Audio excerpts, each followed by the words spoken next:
ఒక 22 ఇయర్స్ ఒక person నీట్‌కి prepare అవుతున్నాడు సెకండ్ లాంగ్ టర్మ్‌లో. సో, కాకపోతే ఏంటంటే అతను ఒక రిలేషన్‌షిప్‌లో బ్రేకప్ అనేది వచ్చింది.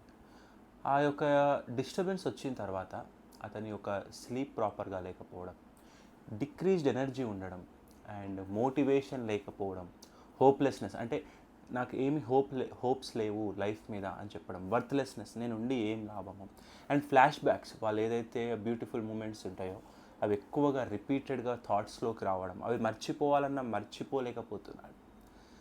సో ఇదంతా ఏంటంటే this is hormonal neuro transmitters game. ఇక్కడ ఏంటంటే డోపమీన్, సెరోటోనిన్, నార్ఎపినెఫ్రిన్ అండ్ అదేవిధంగా కార్టిసాల్ అండ్ మెలటోనిన్ అనే హార్మోన్స్ అబ్నార్మాలిటీ వల్ల ఈ యొక్క ఇష్యూస్ అనేవి వస్తాయి అండ్ మైల్డ్ టు మోడరేట్ డిప్రెషన్లోకి వెళ్ళిపోతారు.